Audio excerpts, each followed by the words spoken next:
Полный обзор и тест на выживаемость долгожданной новинки цевья от компании DLG Tactical. Готовимся к тестированию. 10 магазинов, 9 по 30 и 1 на 45. Исходили из того, что 8-10 магазинов это обычно полный боекомплект бойца. Взяли по верхней планке. Магазины полные, это видно по отверстиям на корпусах. Цель теста – понять, насколько живучее цевье при автоматическом огне. Калибр 5,45. Этот калибр самый горячий из всех калашовских.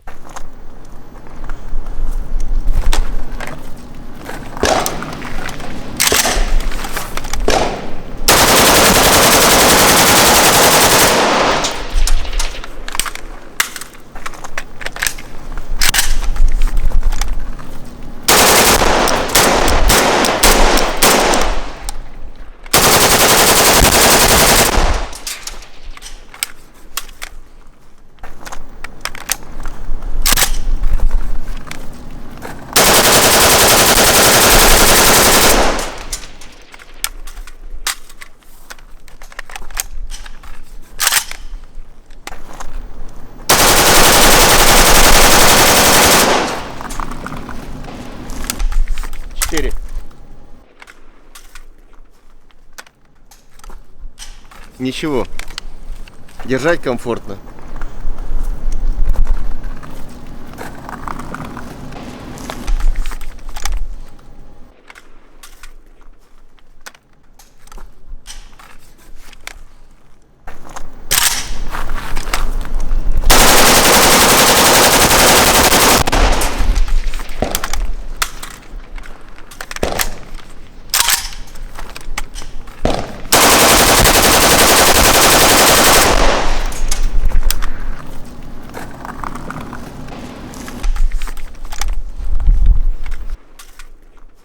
Держать комфортно, не горячо, тактильно приятно.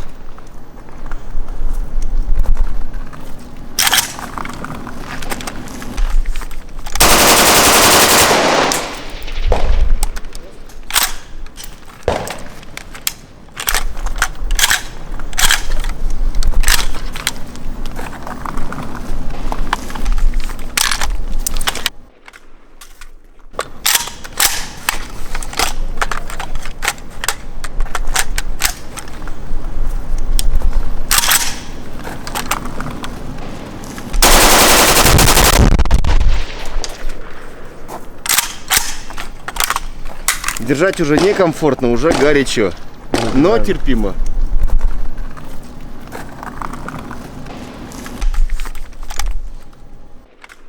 Ну, в пределах допустимого.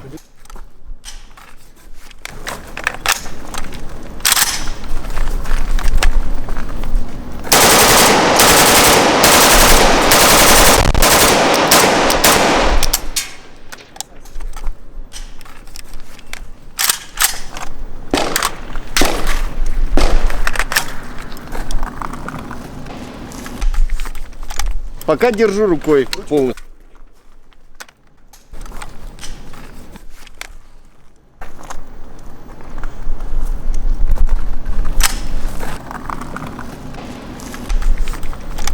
Некомфортно уже.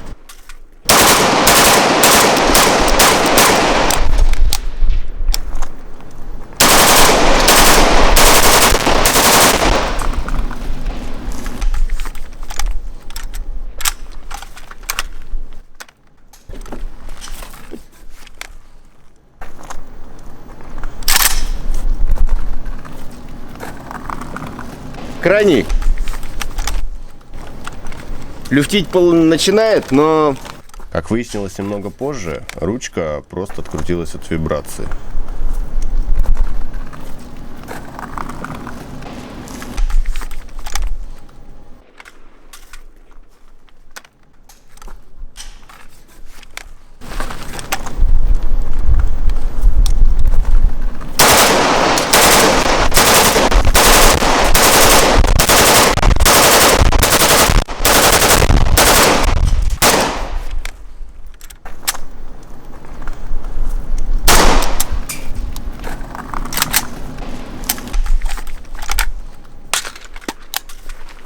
Пустой?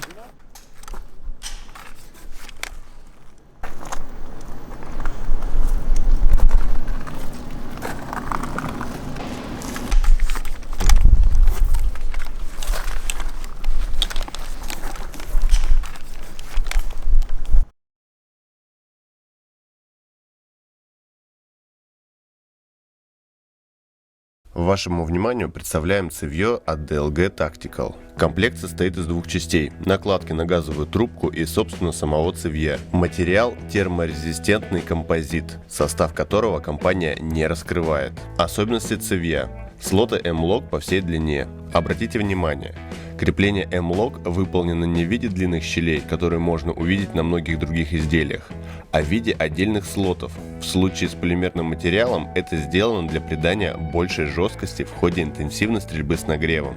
На накладке на газовую трубку их два ряда по 5 с каждой стороны, на самом цевье по 7 с боков и снизу. Этот вид крепления полностью соответствует стандарту M-Lock, о чем свидетельствует буковка M. Сейчас покажем в деталях, как работает механизм фиксации M-Lock. Гайка почти прямоугольной формы вставляется в слот, поворачивается на 90 градусов и далее там сама удерживается, можно затягивать. Так сконструированы гайки и слоты для того, чтобы можно было фиксировать планки, рукоятки и прочие тактические плюшки, не залезая внутрь цевий, без лишней сборки и разборки. Демонтаж в обратном порядке. Раскручиваем. Гайка поворачивается на 90 градусов обратно и выходит из слота. Пару слов об эргономике. Изделие ребристое, хорошо удерживается как голой рукой, так и перчаткой, не скользит. Ребра не угловатые, имеют скругленные края, не доставляют дискомфорта, только снижают скольжение. К низу цевьё расширяется, позволяя формировать удобный хват. В верхней части накладки планка Пикатини на 8 шагов с выемкой. Такая планка не мешает пользоваться механическими прицельными приспособлениями. Обратите внимание на сцепление накладки и цевья, выступы и выемки под них. Выступы и выемки идут в шахматном порядке, даже без оружия, давая вполне приличное сцепление друг с другом. Дизайн крепления явно направлен на сохранение жесткости установки. Ничего лишнего, но достаточно надежно. На газтрубку можно крепить дополнительные аксессуары с минимальными болтаниями.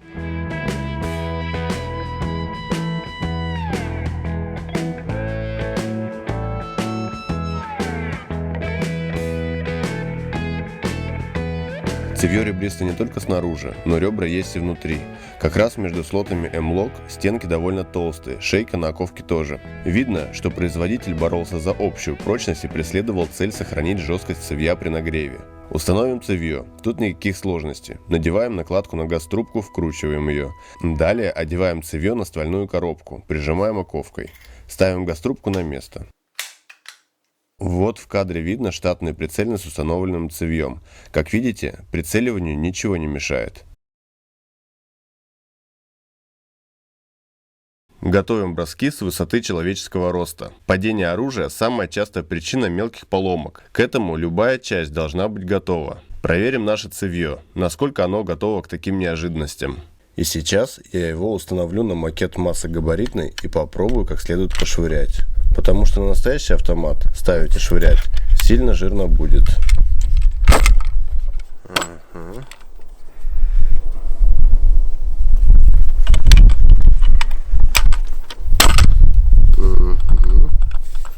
Здесь тоже все хорошо. Цевьё установилось штатно. Смотрите, оно не ходит, не шевелится. И никакого движения с ним не происходит.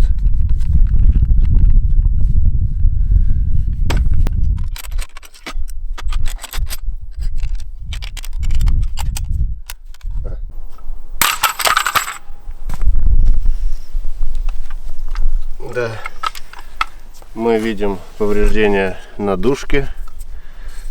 Цевьё все в порядке. Кирпич тоже поврежден. Так, ну давайте попробуем на ребро. Так будет правильнее.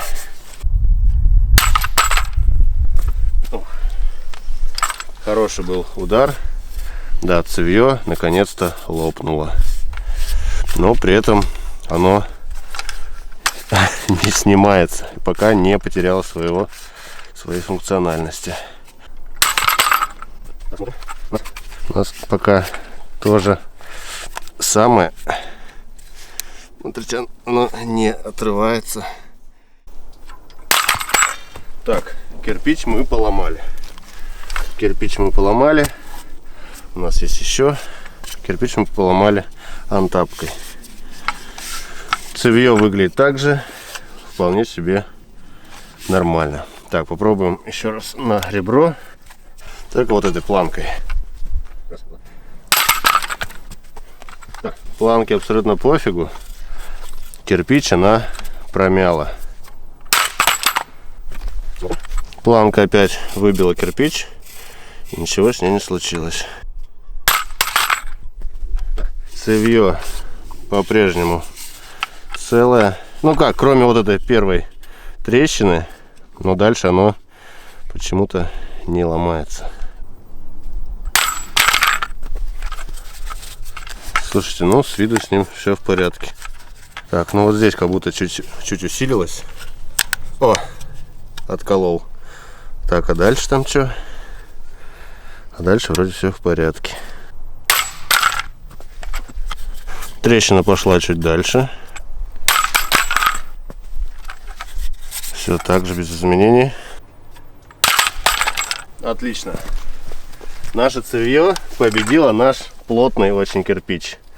И пока еще оно функционирует.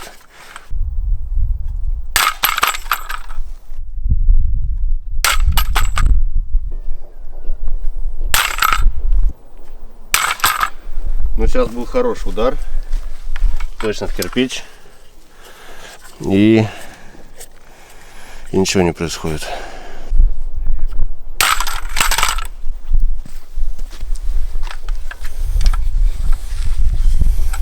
Так. Ничего не произошло.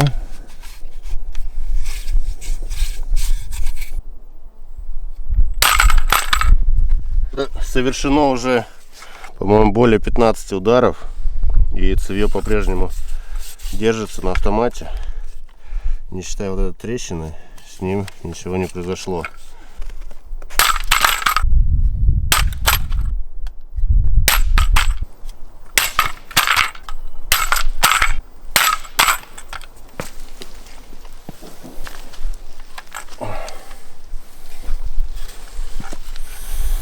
Ну, здесь все плюс-минус так же.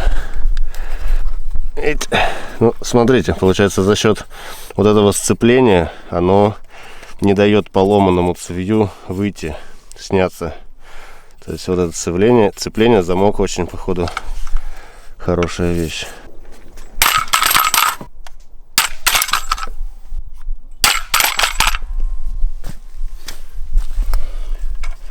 Он по-прежнему терпит все невзгоды, хотя уже, мне кажется, сейчас еще пару раз, и мы его победим. Хотя нет, все, мы его победили.